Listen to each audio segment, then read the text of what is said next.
초등학교에 갓 입학한 아이가 오랜만에 친구들을 만나게 되니까 놀다가 밤 9시에 들어오게 됐어요. 엄마가 조근조근 타이르죠. 여러분들은 어떻게 타이를지 모르겠어요. 초등학교에 들어와서 아이가 아직 어린 상태인데 9시까지 놀다 들어왔다. 뭐라고 말하겠습니까? 다짜 좀 혼내는 그런 엄마들이 있겠지만 이 엄마가 조근조근 타이릅니다. 야, 너 아무리 놀고 싶어도 내일은 학교에 가려면 일찍 와서 숙제하고 자야 되는 거야. 알았지? 엄마는 아이에게 다짐받습니다. 일찍 다녀야 돼. 늦게 들어오면 안 돼.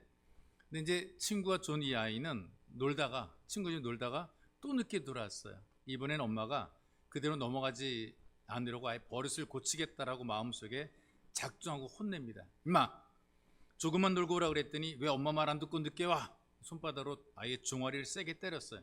한 대도 때리려고 손을 딱 드는데 초딩 딸이 울면서 용서를 빕니다. 한 번만 용서해 주세요. 다시는 안 그럴게요. 애가 막 밀고 그래요. 말도 안 들으면서 엄마는 무슨 엄마야? 엄마라고 하지 마. 또 때리고 손을 들었더니요, 딸아이가 울면서 외친 말 한마디 때문에 엄마는 아이를 때리는 대신에 웃음을 터뜨렸어요. 아줌마 다시는 안 그럴게요. 아줌마 용서해 주세요.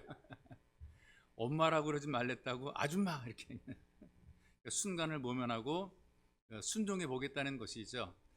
이 어른들은 계산이 많아요. 머리가 복잡하거든요. 근데 애들은 참 단순해요. 이걸 배우란 얘기죠. 시키는 대로 하고요, 가르쳐 주는 대로 순종하거든요. 근데 머리가 클수록 생각이 많아지게 되고 계산하게 되니까 순종이 안 되는 거죠.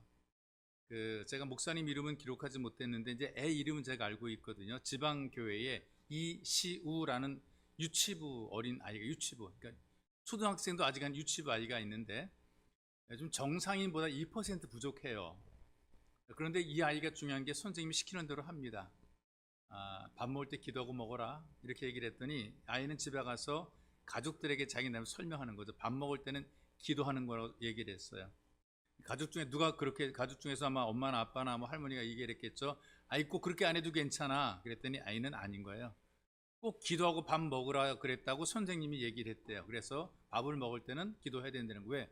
가족은 다 불신자거든요. 여태까지 기도한 적이 없이 그냥 다 밥 먹었는데 얘가 이 유치원, 교회에서 하는 유치원 갔다 오더니 기도할 때 밥 먹고 기도하라고 한다고 밥 먹고 기도해야 된다는 거예요. 그리고 이렇게 안 하게 되면 애가 땡깡 부리는 거예요. 그냥 뭐도 된다고 먹게 되면 아이가 땡깡 부리고 울고 막 그러는, 약간 모자라니까 가족들이 그냥 적응 잘하고 다니는 것을 다행으로 생각한 거거든요. 그러니까 웬만하면 그냥 봐주는 거예요. 그래, 알았다. 그리고 다 이제 따라서 하는 거란 말이죠. 근데 문제는 뭐냐, 자기 혼자만 기도하는 것이 아니라 다 시키는 거예요. 할아버지 기도해, 할머니 기도해, 엄마 기도해, 아빠 다 시키는 거예요. 그 어떻게 합니까? 애가 그러는 것도 그냥 따라서 해야죠. 그렇게 기도는 이렇게 하는 거래요. 그래서 두 손도 모아야 되고 눈도 꼭 감아야 되는지 이렇게 이제 가르쳐 줬어요. 그러니까는 다 그렇게 해요. 다 따라서 하고 있어요. 그러니까 아이가 이제 기도하고 예수님 이름으로 기도합니다. 아멘하고 밥을 먹는 거거든요. 그러니까 할 수 없이 가족들도 애가 시키는 대로 그냥 아멘 하는 거, 믿든지 안 믿든지 아멘 하는 거죠. 근데 이 아이가 자기를 돌보고 있던 할머니를 전도를 해요. 교회 가야 된다는 거예요. 왜 꼭 교회 가냐 그랬더니 우리가 다 예수 믿고 교회 가야 된다는 거예요. 근데 제일 먼저 할머니한테 그렇게 얘기를 하는 거죠. 그 우기니까 애가 자꾸 우기고 땡깡 부리고 징징거리고 그러니까 할머니도 애를 보는 것도 애가 징징거리는 게 좋지 않아가지고 알았다 그래가지고 이제 교회를 그냥 온 거예요. 애 때문에 그냥 따라온 거예요. 근데 와가지고 예배를 드리다가 할머니가 아픈데 아픈 병이 고침을 받았습니다. 아침에 고침을 받았어요. 그러니까 할아버지를 전도하는 거예요. 영감, 나 이 병 교회 갔다가 나 병 고침 받았다고 할아버지를 전도했어요. 그 할아버지가 할머니랑 같이 나왔어요. 나와서 예배를 드리다가 은혜를 받게 되니까 사위를 또 전도를 하네요. 그래서 사위도 또 교회 나오고 딸도 이제 교회에 나오게 됐어요. 결국에는 이 신앙생활 자체 집안이 전부 다 예수 믿게 되었는데 하나님 말씀대로 시키는 대로 해보다 보니까 가족이 다 구원받게 되는 은혜를 누리게 된 거죠. 여러분, 우리가 성경 말씀대로 살면 망할 것만 같아요. 시대가 지금 어떤 시대인데 성경 말씀대로 살아, 이런 생각이 있단 말이죠. 그런데 시대가 어떻든 바뀌어지는 것은, 이것은 성경 말씀이 진리가 아닌 거거든요. 그때나 지금이나 똑같아야지 진리란 말이죠. 이 하나님 말씀 그대로 순종해 살게 되면 우리가 예수 믿는 데 지장이 없게 되고 하나님의 은혜를 누릴 뿐 아니라 이 땅에서도 복을 누리는 삶을 살게 되어 있습니다. 성경에도 보면 전부 다 이런 순종에 대한 이야기도 많이 기록이 되어 있는데 예레미야라는 선지자가 있어요. 나라를 위해서 눈물로 기도해서 이 사람의 별명이 눈물의 선지자라는 이름이 있습니다. 하나님 말씀을 전하다가 하나님 말씀을 바르게 전하니까 정권의 미움을 받게 되죠. 시드기야 왕이 미워하는 거. 어떻게 맨날 우리 나쁘다고만 얘기하고 나라 망한다는 얘기만 하고 있고, 감옥에다 아예 집어넣어 버렸습니다. 감옥에 들어가 있을 때 사촌이 와가지고 뭐라고 말하냐면 땅을 사래, 자기 땅을 싸게 팔 테니까 사라는 거죠. 감옥에 갇혀 있는 사람에게 위로하는 것이 아니라 자기 땅을 사라고 부동산 거래를 지금 요청을 한단 말이죠. 그러니까 인심이 그만큼 무정하다는 얘기죠. 이런 일이 이루어진다는 얘기는 남의 고통과 아픔에 동참할 줄도 모르고 남이 감옥에 있거나 뭐거나 아무 관심도 없고 그래서 자기 이익이나 채우려고 하는 그런 생각을 갖고 있는 정말 무정한 그런 세상입니다. 그때가 언제냐 하면요, 바벨론이 예루살렘을 포위하고 있었습니다. 그리고 7개월 후에 나라가 망하게 됐단 말이에요. 그런데 그런 위기를 눈앞에 보면서도 예레미야가 사촌의 땅을 샀어요. 여러분, 땅만 돈 주고 산 것이 아니라 사실은 하나님 말씀에 순종해서 소망을 산 것입니다. 하나님께서 말씀하시기를 지금은 망할지라도 70년 이후에 반드시 이 나라가 회복이 되고 돌아오게 될 거라고 하는 소망을 준 거란 말이죠. 이거는 행동으로 보여준 것입니다. 나라가 망하는데 거래가 되겠어요? 장사가 되겠어요? 그런데 예레미야는 한 거예요. 왜 그랬냐? 하나님께서 우리 나라를, 이 민족을 살려주겠다, 다시 돌아오게 하겠다라고 말씀했다. 하나님 말씀을 듣고 그 말씀에 기꺼이 순종하게 된 거죠. 여러분, 우리가 환경과 조건을 보게 되면 망할 것만 같은데 하나님 말씀을 순종하면 거기에는 길이 있고 방법이 있게 됩니다.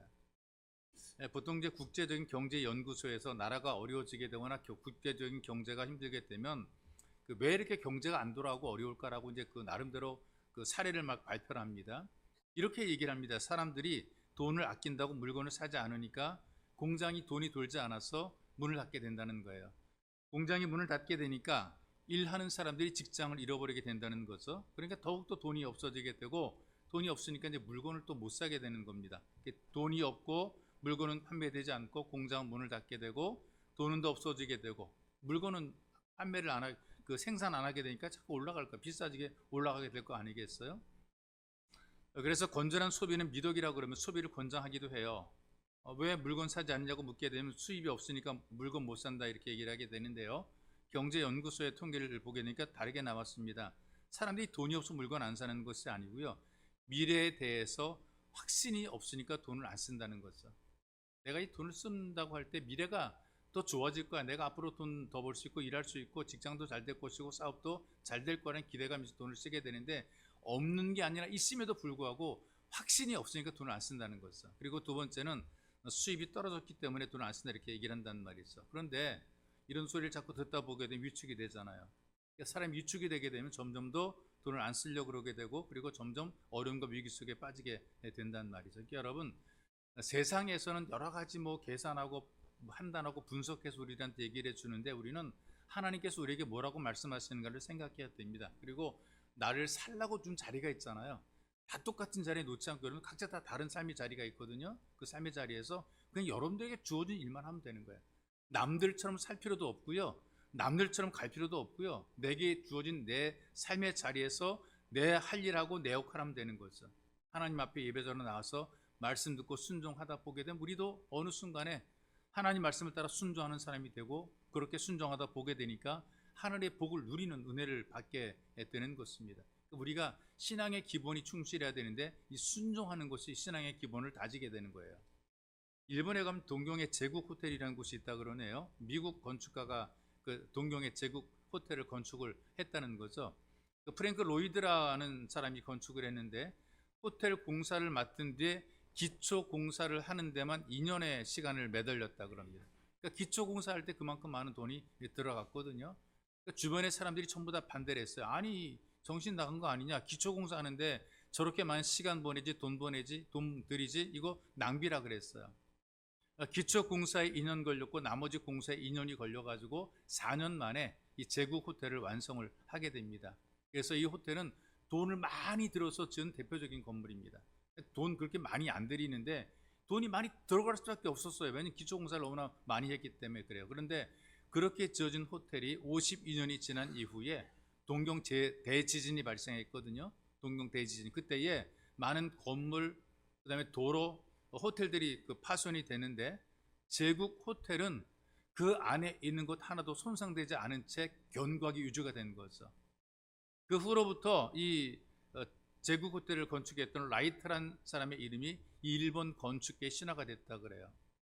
여러분, 우리는 성경 말씀을 잘 생각해 받아들여야 됩니다. 예수님께서 직접 한 말씀이 있잖아요. 누구든지 나의 이 말을 듣고 행하는 자는 그 집을 반석 위에 지은 지혜로운 사람 같으리니. 여러분, 말씀을 듣고 그 말씀대로 따라가게 되면 인생이, 삶이, 우리의 모든 그 환경과 조건들이 반석 위에, 튼튼한 반석 위에 지어지는 지혜로운 집을 짓는 건축가, 인생의 건축가가 된다는 것입니다. 이런 이 순종의 표시, 순종할 때 잘 되는데 순종의 표시 첫 번째가 어떤 것이냐면 바로 기도하는 것입니다. 기도하라 그랬으니까 우리는 기도하는 거예요. 내가 하고 싶을 때 기도하고 하기 싫으면 안 하고 이게 아니고 기도하라 그랬으니까 하는 거예요. 내가 어려운 일이 생기면 기도하고 문제가 있으면 기도하고 이게 아니고요. 문제가 있든 없든 잘 되든 잘 안 되든 환경이 좋아지든 나빠지든 기도하라고 말씀했으니까 우리는 기도하는 거란 말이죠. 이렇게 하다 보게 되면 나도 모르게 신앙의 기초가 만들어지게 되고 기도하는 방법을 배우게 되고 기도하다가 방법을 찾게 되고 길이 열리게 되는 일들이 만들어지는 거예요. 오래전에 그 얘기인데 미국의 어떤 제재소 직원이 있거든요. 그 회사가 어려워지게 되면은 직원들 내보내 이제 정리해고하잖아요.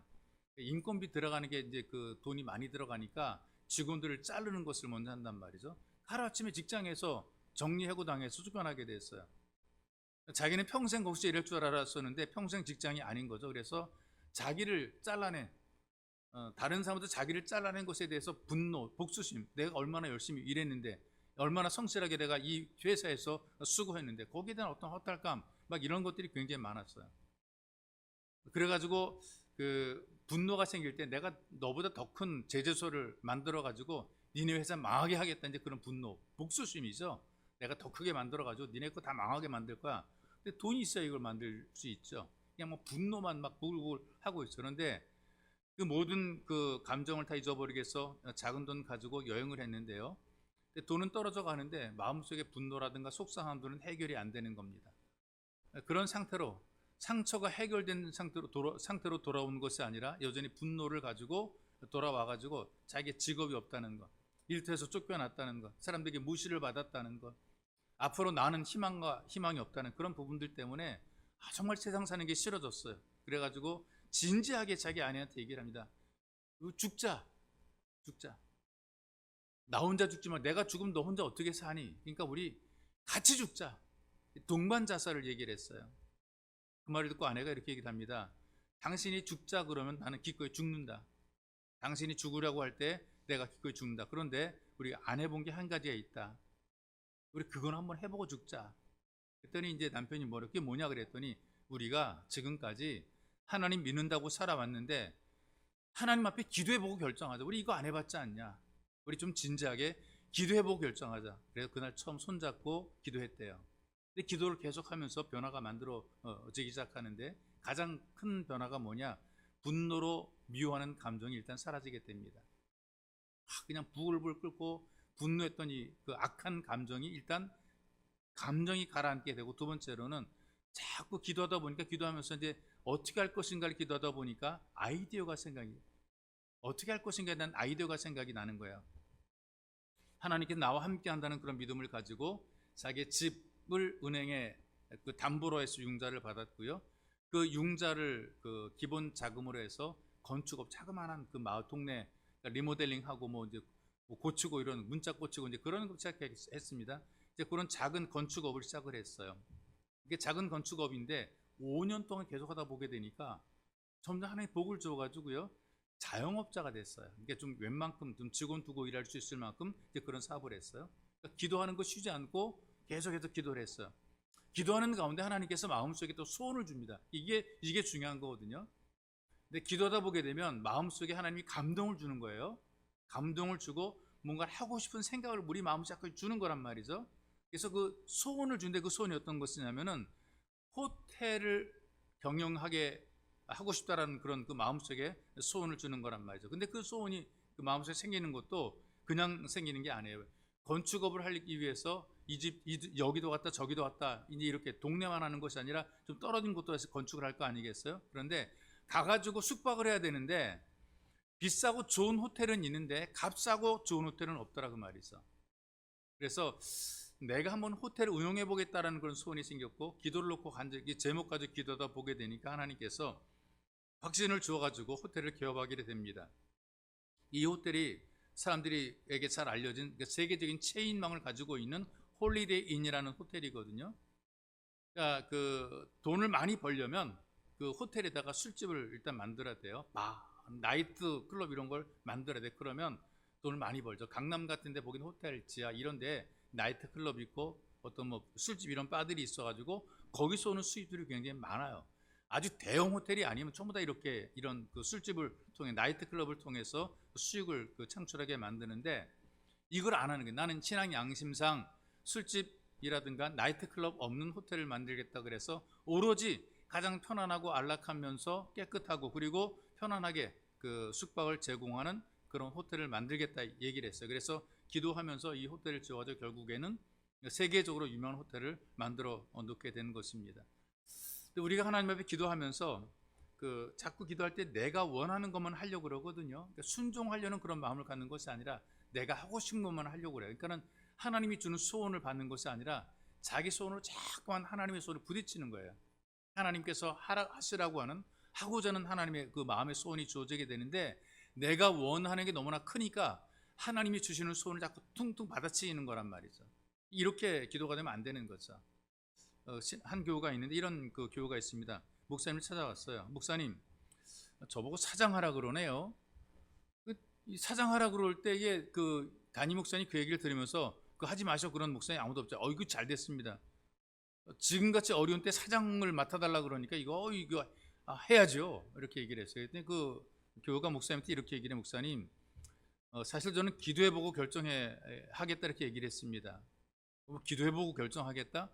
그럴 만한 이유가 있냐 그랬더니 이 교우가 이렇게 대답을 해요. 지난번 어떤 그 건축적인 일들 모임 속에서 회장을 하라 그래가지고 그 살고 있는 그 아파트 이제 빌라로 이제 그 세우는 그런 일에 그 건축 관련돼 가지고 이제 대표 책임을 맡아 회장이 되라 이렇게 얘기를 했대요. 그래서 당신이 적임자다, 일을 잘할 것 같다 그래가 사람들이 막 이 사람 저 사람들이 막 높여주게 되니까 조가 덥석해서 이제 그 회장직을 맡게 됐대요.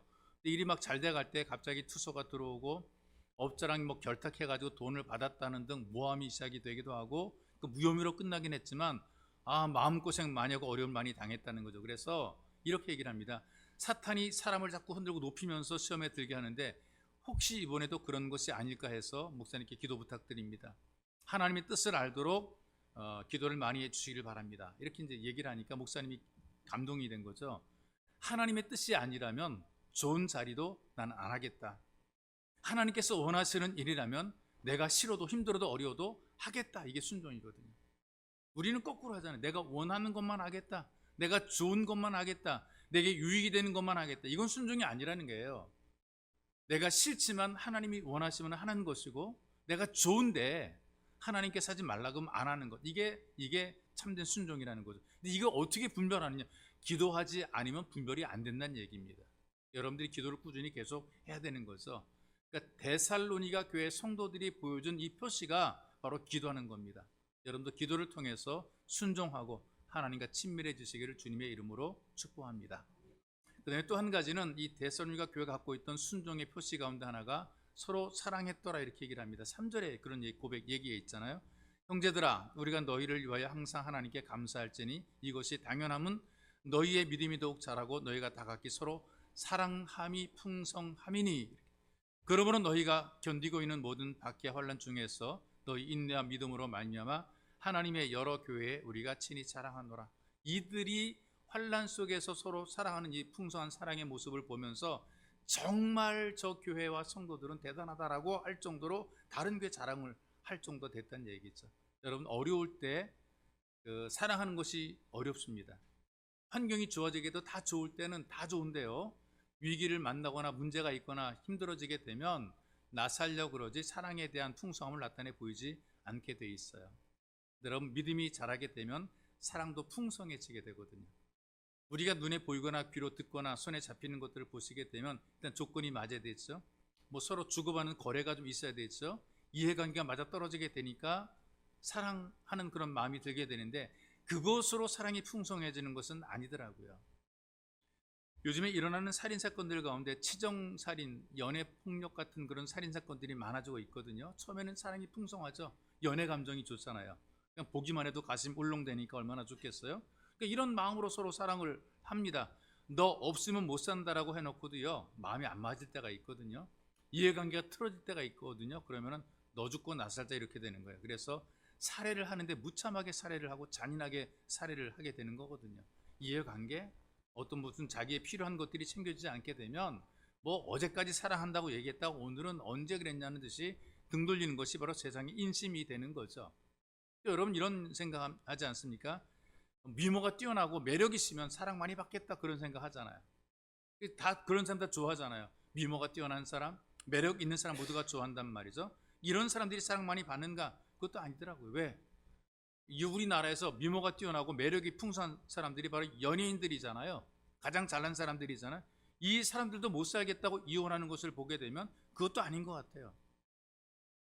하나님을 향한 믿음이 자락하면 사랑도 충만해진다라고 성경이 가르쳐주고 있어요. 사도 베드로가 교우들에게 이렇게 설교합니다. 만물의 마지막이 가까웠으니 그러므로 너희는 정신을 차리고 근신하여 기도하라. 그 다음에 나오는 그 설교 멘트가 무엇보다 서로 뜨겁게 사랑할지니 사랑은 허다한 죄를 덮느니라 그랬습니다. 기도하는 것과 사랑하는 것을 동시에 같이 하라고 선포를 하고 있는 것을 봅니다. 그러니까 이 사랑함이 빈약하게 되면 개인도 세상도 약해지게 되어 있습니다. 이 사랑함이 풍성해지게 될 때 그 사람의 개인도 그렇고 사회도 좋아지게 되어 있거든요. 근데 삭막해지는 이유는 사랑이 사라지고 식었기 때문에 그래. 다 자기 위주로만 살기 때문에 그렇습니다. 오스왈드라는 미국인이 있어요. 어머니가 2번 결혼에 실패했어요. 두 번째 남편에게는 뭐 구타당하고 육체적 정신적으로 엄청나게 많이 상처를 받았어요. 이제 다시는 남자 보기 싫다 그랬던 엄마인데 오스왈드가 13살 되었을 때에 3번째 남편을 만나 살다가 또 3번째 이혼까지 합니다. 뭐 3번 결혼한 여자도 뭐 속된 말로 팔자가 세다 그러는데 이 3번 이혼한 여자가 됐어요. 근데 3명의 남자들로부터 배신과 상처만 받았습니다. 그랬던 그 오스왈드의 어머니는 자식에게도 그 사랑을 베풀지 못하는 그런 여인 엄마가 됐어요. 아이한테 이렇게 말합니다. 야, 사람은 믿거나 사랑해서는 안 된다 그랬어요. 세상에 믿을 놈 하나도 없다 이렇게 얘기를 했어요. 뭐 틀린 말은 아니긴 하죠. 그런데 저주와 미움과 불신의 감정을 계속 하니까 아이가 세뇌당한 거예요. 세상에 있는 사람들은 믿을 사람이 아무도 없어. 다 나쁜 놈들이야. 세뇌당하는 거죠. 그리고 그 어머니가 자체가 자기 아들에게까지도 뭐 사랑을 베풀거나 이렇게 하지 못했어요. 그래서 부모에게 사랑과 관심 받아야 될 그런 시기에 소외돼서 홀로 지내게 됩니다. 처음엔 자기 마음대로 하니까 좋은 것 같은데요. 사람들로부터 이탈이 되면서 부정적인 성향들이 나타나게 됩니다. 공격적인 성향이 나타나게 돼서 고등학교 다닐 때 패싸움을 했어요. 퇴학을 당하고 중퇴하게 버리고 말았습니다. 그리고 해병대 입대를 하게 되는데 거기서도 적응 못하는 거죠. 해병대 가서도 적응하지 못하고 불명예 제대를 하게 되는데 이게 심각한 게 뭐냐면요. 미국에서 불명예 제대는 사회 부적응자로 취급을 해서 어디든지 받아주질 않는 거예요. 그러니까 이게 두려운 겁니다. 군대에 가서 들어가는 건 지 마음대로 들어가는데 만약에 불명예 제대를 하게 되면 뭐 돈도 주고 대학도 보내준다는데요. 불명예 제대를 하게 되면 그때는 그것으로 끝인 거예요. 이 사회에서도 인정해주지 않게 되고 직장도 마음대로 들어갈 수 없게 되는 거죠. 부적응자, 너는 어디를 가도 못 쓰는 부적응자. 그래서 어떤 일이 있더라도 불명예 제대는 안 하려고 애를 쓰는 게 미국 군인들입니다. 막 자유로운 것 같고 뭐 상관한테 대드는 것처럼 생각이 돼도요. 그들은 불명예 제대가 될까봐 상당히 신중하고 몸살입니다. 그래서 명령에 복종하는 이유가 뭐냐? 불명예 제대 안 하기 위해서 그들은 최선을 다하는 겁니다. 물론 돈도 많이 주니까 그렇게 하겠지만 그러나 돈보다 더 무서운 것이 불명예 제대인 거예요. 이거 안 하려고 그런단 말이죠. 근데 불명예 제대를 당하고 말았어요. 그러니까 미국에서 살 수가 없죠. 직장도 안 받아주고 갈 데가 없으니까 유럽으로 가버렸어요. 그래서 거기서 여자랑 만나 결혼하고 다시 미국으로 그 여자한테 돌아왔단 말이죠. 근데 뭐 받아주는 데가 없으니까 생기가 어렵습니다. 아내는 끊임없이 그 돈이 없다고 화를 내고 남편을 구박하죠. 바가지를 긁는다 이렇게 표현하는데 뭐 실제로 그렇거든요. 빈둥거리고 아무것도 안 하게 되니까 자꾸 바가지를 긁어. 그러다 어느 날은 그 집에 들어오지 말라 그러면서 이 오스왈드의 짐을 내던져 버려 밀어내 버렸어요. 쫓겨났단 말이죠. 밤새도록 술집에서 술 마시고 새벽 늦게 집으로 돌아왔어요. 근데 이제 뭐그 노가다 하다가 또 몇 푼 안 되는 거 가지고 아내한테 주면서 사정을 했어요. 이거 얼마 되지 않지만 당신이 원하는 거 사라. 내가 당신을 사랑하는 것처럼 당신도 좀 나를 좀 사랑해 달라. 이런 간절함으로 이제 그 아내한테 얘기를 했는데 아내가 이 남편이 그렇게 호소했음에도 불구하고 화를 내면서 그가 가지고 있는 그 돈 몇 푼 집어 던져버립니다. 나가라고 던져버립니다. 그런 아내의 어떤 행동에 충격을 받고 절망감에 쌓여가지고 바깥으로 나가고 숨겨둔 총을 꺼내들고 얼마 전에 취직했던 그 회사의 건물 옥상을 올라가서 누군가를 기다려요. 1963년 12월 22일 시계반들이 정오를 12시 넘어가는 그 순간에 탕 하면서 그 방아쇠를 당겼고 그 순간에 존 F 케네디가 쓰러지게 됐습니다. 사랑받지 못한 사람의 비관적인 행동이 이런 엄청난 비극을 저지르게 된 거죠. 미국의 기독교 의사인 제임스 딥슨이라는 분이 이런 진단했어요. 이분이 그 상담학자이기도 합니다. 책 번역이 되어서 우리나라에 그 많이 그 번역돼 나온 책들이 있는데 상담학자고 의사인데요. 이런 그 얘기를 합니다. 가정의 비극이 우리 사회의 가장 큰 비극을 만들었습니다. 어머니로부터 사랑받지 못한 아들이 저지른 역사적인 비극이었습니다.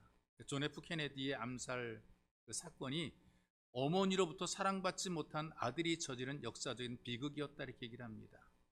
여러분, 하나님께서는 오늘도 우리들에게 순종의 표시를 원하십니다. 기도하고 사랑을 가지라고 우리들에게 요구를 하고 있어요. 그래서 우리의 믿음이 자라고 사랑이 풍성함으로 이 순종의 표시를 가지는 게 중요합니다. 이런 마음으로 순종에 살려고 하다 보게 되면 나는 원래 이런 그 선한 사람, 이런 풍성한 사람이 아닌데 하나님 만들어 주십니다. 나는 사랑할 수 있는 그런 조건, 내 마음이 감정이 격한데 근데 하나님께서 기도하다 보게 되면 이 감정들을 사그라지게 만들고 우리 마음을 편안하고 유순하게 만들어 주시고 사랑의 마음으로 바꿔 주시는 것이죠. 그러니 여러분 끊임없이 기도하시고 그리고 끊임없이 사랑으로 풍성해져서 하나님 앞에 은혜를 누리는 예수 가족이 되시기를 주님의 이름으로 축복합니다.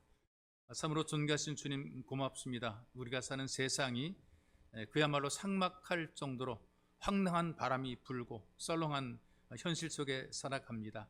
하나님을 온전히 경배하지 못하고 순종하지 못하며 사람들의 욕망을 이루게 살다 보게 되니 모두가 자기 앞가림만 하는 세상이 되어버리고 말았습니다.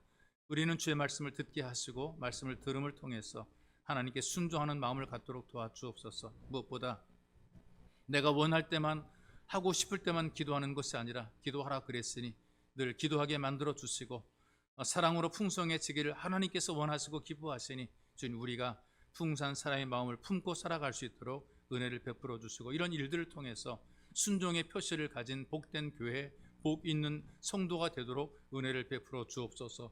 보배로우신 예수님의 이름으로 기도하옵나이다. 아멘.